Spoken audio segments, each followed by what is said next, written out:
Satyabama Institute of Science and Technology, Chennai and Sri Perumbudur. திரு கோட்டீஸ்வரன், உங்களுடைய பார்வை இதில் என்ன? ஒரு திரு ரவீந்திரன் துரைசாமி சொல்கிறது வந்து பெரும்பாலும் அதிமுகவோட வாக்குகளை தான் அவங்க வந்து பிரிக்க போகிறாங்க, அவங்களுக்கு கடந்த முறை என்ன ரெஃப்ளெக்ட் ஆச்சோ அதே தான் இந்த தேர்தலையும் இருக்கும் அப்படின்னு சொல்கிறார் சார். அதாவது இப்போ நம்ம வந்து வடக்கு மண்டலம் பார்த்துட்ருக்கோம். வடக்கு மண்டலம் வந்து ரெண்டாக பிரிக்கலாம். இப்போது வந்து 69 தொகுதிகள் அப்படின்னு வருதுன்னு பார்த்திங்கன்னா, சென்னை வந்து சென்னை மண்டலம், அதாவது சென்னை, செங்கல்பட்டு, காஞ்சிபுரம், திருவள்ளூர், அதில் வந்து உங்களுக்கு 37 சட்டமன்ற தொகுதிகள். அதுக்கு பின்னாடி வந்து நம்ம இந்த 69 பார்த்திங்கன்னா நமக்கு கடலூர், விழுப்புரம், பெரம்பலூர், அரியலூர் இதெல்லாம் வடக்கு மண்டலத்தில் வந்துடும். கிட்டத்தட்ட போன வாட்டி திமுகவோட ஆட்சி உறுதி செய்தது இல்லை ஆட்சியை கொண்டு வந்தது இந்த மண்டலம் தான். ஏன்னா சென்னையில் வந்து எடுத்திங்கன்னா கோர் சென்னை பக்கம் 1லேருந்து 16 அதிமுக 0 வாஷ்ட் அவுட். அதேமாதிரி திருவள்ளூர் எடுத்திங்கன்னா கிட்டத்தட்ட 10 சட்டமன்ற தொகுதி, அது 10ல் வந்து திருவள்ளூர் ரெவென்யூ எடுத்திங்கன்னா 8, மொத்தமாக அந்த மாவட்டத்துக்கு பார்த்திங்கன்னா 10. அப்போ அந்த 10 தோல்வி. அப்போ இங்கே ஒரு 16, அங்கே ஒரு 10, 26 ஸ்ட்ரைட்டாகவே காலியாகிடுச்சு. காஞ்சிபுரம் மாவட்டம், செங்கல்பட்டு வரும்போது தான் அதிமுக பிளேயில் வருது. மதுராந்தகம் தாண்டும் போது தான் அதிமுக வந்து அந்த இடத்த வருது. அதேமாதிரி அந்த சைடு பார்த்திங்கன்னா திருத்தணி, அரக்கோணம்லாம் போகும்போது தான் அந்த சைடு அதிமுக வந்து அந்த ரெட்டை வாக்குகள் ஏறுது. அப்புறம் வெற்றிகள் ஒரு சில இடத்துல வருது. அப்போ நான் என்ன பார்க்குறேன்னா, இந்த வாட்டி வந்து இது அப்படியே ரிவர்ஸ் ஆகிறதுக்கு வாய்ப்பு இருக்குது. என்ன காரணம்னா, அதாவது இப்போ திமுக 46 இருக்குன்னா அந்த இடத்துல அதிமுக 46 போகிறதுக்கும் திமுக வந்து 23 வர்றதுக்கும் வாய்ப்பு இருக்கும். என்ன காரணம் அப்படின்னு பார்த்தீங்கன்னா, இந்த இடத்துல தான் வந்து விசிகா, டிஎம்டிகே, காங்கிரஸ்லாம் நிறைய சீட்டு வாங்கியிருக்காங்க. உதாரணத்துக்கு இன்றைக்கி வந்து இப்போ வேளச்சேரியில் இப்போ காங்கிரஸ் வந்து போன வாட்டி இருந்த ஒரு பேசுபொருள் இல்லை, அங்கே வந்து ஒரு இழுபறி அப்படின்ற மாதிரி வேளச்சேரியில் பார்க்குறாங்க. இப்போ திருவள்ளூரில் எடுத்திங்கன்னா போன மாதிரி 8க்கு 8 அப்படி ஜெயிச்ச இடத்துல வந்து இன்றைக்கி பார்த்திங்கன்னா ஒரு சில தொகுதி வந்து திருவள்ளூரில் வந்து திமுக பலமாக இருக்குது. உதாரணத்துக்கு திருவள்ளூர் டவுன் எடுத்திங்கன்னா விஜி ராஜேந்திரன் அவர்கள் 3வது முறை நிற்கிறாரு. அவருக்கு வந்து 3வது முறையாக ஹேட்ரிக் கிடைக்கும் அப்படின்ற மாதிரி ஒரு சொல்கிறாங்க. பட் அது எதை வச்சு சொல்கிறாங்கன்னா, உட்கட்சி பிரச்சனை அதிமுகலாம் நிறைய இருக்குது. இப்போ பிவி ரமணா அவர்களுக்கு கோஷ்டி பூசல் இருக்குது. அங்கே வந்து பாஸ்கர்ன்ற ஒருத்தர் இருந்தவர், அவர் வந்து வேறு கட்சிக்கு போயிட்டாங்க, இது பண்ணுறாங்க. அது இல்லாமல் பாமக வந்து அங்கே வேட்பாளர் போட்டி பாட்டாளி மக்கள் கட்சி வேட்பாளர் போட்டிருக்காங்க. ஸோ இந்த மாதிரி உள்ளூர் ஃபேக்டர்ஸில் தான் வந்து ஒரு சில விஷயங்கள் வருது. அப்போது போன வாட்டி வந்து ஒரு ப்ரோ டிஎம்கே சிம்பத்தி வேவ் இருந்தது. அதாவது முதல்வர் ஸ்டாலின் அவர்களை முதல்வராக பார்க்கணும், அதாவது திமுக தலைவர் ஸ்டாலின் அவர்களை முதல்வராக பார்க்கணும், அவரோட ஆட்சி எப்படி இருக்கும், திமுகக்கு நம்ம ஏன், அதாவது முதல்வர் ஸ்டாலினுக்கு ஏன் வாய்ப்பு கொடுக்கக்கூடாது அப்படின்னு இருந்த அந்த வேவ் தான் ரொம்ப ரொம்ப முக்கியமான வேவ். அதே மாதிரி அதிமுகவில் எடப்பாடி பழனிசாமி அவர்களோட ஆட்சியை பார்த்தாச்சு, 4 வருஷம் பார்த்தாச்சு. அப்போது பப்ளிக் வந்து ஒரு கம்பேரிசன் இருந்தது. அப்படி இருக்கும்போது இன்றைக்கி வந்து டிஎம்கேவோட ஆட்சியை பார்த்துட்டாங்க. சிஎம்மோட ஆட்சி எப்படி இருக்குது, சட்ட ஒழுங்கு பிரச்சனை எப்படி இருக்குது. இன்ஃபேக்ட் இந்த ஜோனில் தான் பார்த்திங்கன்னா இந்த போதை பிரச்சனை அதெல்லாமே வந்து ஜாஸ்தி. நீங்கள் திருவள்ளூர் எடுத்திங்கன்னா அந்த பாலியல் சீண்டல் ஆகட்டும், இங்கே தென் சென்னையில் பார்த்திங்கன்னா ஒரு குடும்பத்தையே கொலை செய்தது, இந்த மாதிரி சட்ட ஒழுங்கு பிரச்சனை எல்லாம் அதிகமாக இருக்குது. வேலை வாய்ப்புகள் பிரச்சனை அதிகமாக இல்லை. அந்த ஒரு ஃபேக்டரே இல்லை, நம்ம தான் லைனாக சொல்கிறோமே. சொத்து வரி இருக்குது, தண்ணி வரி இருக்குது, கரண்ட் விலை அதிகமாக ஏறினது இந்த இடம், இதெல்லாம் சிட்டி.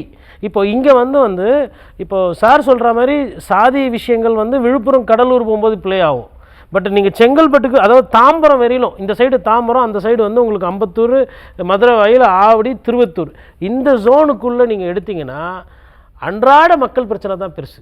இங்கே வந்து பிரிட்ஜு கட்டலையா, சாலை மோசமாக இருக்கா, தெருநாய் சுற்றுதா, சென்னையில் வந்து சாதிக்கு இடம் கிடையாது. ஜாதி ஓட்டுகள் டிசைட் பண்ணாது. சிட்டியில் மேஜர் சிட்டிஸில் வந்து ஜாதி ஓட்டுகள் முடிவு பண்ணாது.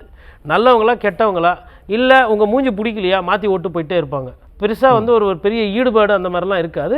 அரசியல் புரிதல்ன்றதை தாண்டி இது வந்து போர் அடிக்குது, இல்லை இவங்க இதை செய்யலை அப்படின்ற அந்த தாக்கம் அதிகமாக இருக்கும். அதேமாதிரி இப்போ நீங்கள் சென்னையில் வந்து இன்றைக்கி 16 தொகுதிக்கு வந்து திமுக 16க்கு 16 வச்சாங்க. இன்றைக்கி வந்து வர களவு யதார்த்தமோ இல்லை அங்கேருந்து வரக்கூடிய ஃபீல்டு ரிப்போர்ட்ஸ் எது எடுத்திங்கனாலும் சரி, என்ன சொல்கிறாங்கன்னா ஒரு 6-7 தொகுதி வந்து அதிமுக ஜெயிக்கிறதுக்கு வாய்ப்பு இருக்கும், ஒரு 2 தொகுதியில் வந்து தாவேகா ஜெயிக்கிறதுக்கு வாய்ப்பு இருக்குன்றாங்க. அப்போ இது வந்து 16க்கு 16 ஜெயிச்ச இடத்துல வெற்றி வாய்ப்புன்னும் போது இப்போ ஏடிஎம்கேக்கு ஒரு 6 சீட்டு வரும், டிவிகேக்கு ஒரு 2 சீட்டு வரும் அப்படின்ற மாதிரி இழுபறி ஒரு சில இடத்துல இருக்குன்றாங்க. இப்போ சென்னையில் வந்து இது வந்து அன்எக்ஸ்பெக்டட். இது ஓகே, அதிமுக இங்கே ரொம்ப பலமாக இருக்கு அதனால் இது நடக்குதா அப்படின்னா அப்படி கிடையாது. தாவேக்கா இங்கே என்ன பண்ணுதுன்னா திமுகவோட ஓட்டை நிறைய இடத்துல எடுக்குது. அப்போ திமுக ஓட்டு நிறைய இடத்துல எடுக்கும்போது இதாகுது. இப்போ இதே நீங்கள் வந்து திருவள்ளூர் போகும்போது பார்த்திங்கன்னா அங்கே வந்து இருதுருவ அரசியல், அதிமுக வர்சஸ் டிஎம்கே ஸ்ட்ராங்காக இருக்குது, டிவிக்கே ஒரு சில இடத்துல அங்கே மைனர் ஹிண்ட். ஆனால் இது மேலே போக போக கிராமங்கள் வர வர டிவிகேவோட ஃபேக்டர் என்பது குறையுது. அந்த இடத்துல டிவிகேக்கு வந்து, அதாவது நேற்று இந்தியன் எக்ஸ்பிரஸில் ஒரு அருமையான கட்டுரை வந்தது. அது என்னென்னா ஒரு 7-8 ரிப்போர்ட்டை சேர்ந்து எழுதியிருக்காங்க. அவங்க என்ன சொல்கிறாங்கன்னா, விஜய் விசில் அதோட அந்த லிங்க் வந்து கட் ஆகுது. கீழே வேட்பாளர் யார், வேட்பாளரோட வாக்குறுதி என்ன, தொகுதி பிரச்சனை என்ன, வேட்பாளரோட சமூக அந்தஸ்து என்ன, அவரோட சாதிய பின்புலம் என்ன, அவர் எந்த ஊரை சார்ந்தவர், எந்த கிராமத்தை சார்ந்தவர், எதுவுமே கிடையாது. இன்ஃபேக்ட் சுருக்கமாக சொன்னோன்னா பிரச்சாரம் செய்வதற்கே காசு இல்லாமல் கஷ்டப்பட்டு கொண்டிருக்கிறார்கள். இங்க மற்ற திராவிட கட்சி பட் இதெல்லாம் ஃபேக்டரா மக்கள்கிட்ட இருக்கான்னு கேட்குறேன். இப்போ அவங்க முடிவு எடுக்கும் போது இதெல்லாம் பார்க்குறாங்களா, இல்லை விஜய் விசில் அது ரெண்டுமே பார்த்துட்டு முடிவு எடுப்பாங்களா? சென்னையில் பார்க்கறது வேற. சென்னையில் வந்து நீங்கள் சொல்கிற மாதிரி எல்லாத்தையுமே பார்க்க மாட்டாங்க, இவ்வளோ டீட்டெயிலாக போய் பார்க்க மாட்டாங்க, யார் என்ன கம்யூனிட்டி அப்படின்லாம் பார்க்க மாட்டாங்க. பட் கிராமங்கள் வந்து என்னோட வேட்பாளர் உள்ளூர் வேட்பாளரா, என்னோட மாரியம்மன் கோயிலுக்கு அவர் எதனா செஞ்சுருக்காரா, என்னோட மசூதிக்கு எதனா சுற்றி இருக்கிற தெருவெல்லாம் அவர் பத்திரமா பார்த்துக்குவாரா, அவர் வந்து எல்லாருக்கும் தெரிஞ்சவரா, எத்தனை சாவுக்கு வந்திருக்கிறாரு, நாளைக்கு ஊருக்கு ஒரு நல்லது கேட்டனா அவர் எடுத்து செய்வாரா, இதிலிருந்து ஆரம்பித்து தங்களுடைய அன்றாட பிரச்சனைகள்லாம் சரி செய்யக்கூடிய ஒரு நபரை எதிர்பார்ப்பாங்க. அதனால் கிராமங்களை பொறுத்தவரையிலும் உள்ளூர் வேட்பாளருக்குன்னு ஒரு மவுசு உண்டு, வெளியூர் வேட்பாளருக்குன்னு அந்த வசீகரம் இருக்காது. ஒன்று. ரெண்டாவது, இந்த பிரதான சின்னங்களான ரெட்டலையும் சூரியனும் வந்து கிராமங்களில் அதோட தாக்கம் ஜாஸ்தி. அவங்களுக்கு மாற்றணுன்னா இதுக்குள்ளே தான் ஷிஃப்ட் பண்ணுவாங்க. இன்னொன்று, சரி தாவேக்காவோட வாக்கு எங்கே போகுதுன்னா 15 விழுக்காடுலேருந்து ஒரு 18 விழுக்காடு வச்சுக்குவோம் பேருக்கு, அது வந்து குறையும். இப்போ இன்றைக்கி வரக்கூடிய கருத்து கணிப்புகள்லாம் 15 to 18ன்னு பிரதானமாக எல்லாம் சொல்கிறாங்க.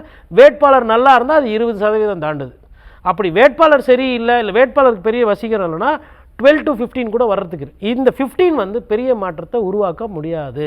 40%, 35லேருந்து 40% வாக்கு வாங்குறவங்க வெற்றி வேட்பாளர், 30லேருந்து 35 வாங்குறவங்க இரண்டாவது இடம் எதிர்கட்சி, அதாவது அந்த தொகுதியில் எம்எல்ஏக்கு சொல்கிறேன். மூணாவது வந்து ஒரு 15லேருந்து நீங்கள் 20 இல்லை 25 வாங்கினாலும் மூணாவது இடம் தான். நீங்கள் 10% வாங்கினாலும் மூணாவது இடம் தான், 25% வாங்கினாலும் மூணாவது இடம் தான். நீங்கள் வந்து வெற்றி தோல்வியை முடிவு பண்ணலாமே தவிர்த்து நீங்கள் வெற்றி பெற முடியாது. அப்போ உங்களால் வந்து திமுக ஜெயிக்க வேண்டிய இடத்துல AIADMK Satyabama Institute of Science and Technology, Chennai and Sri Perumbudur.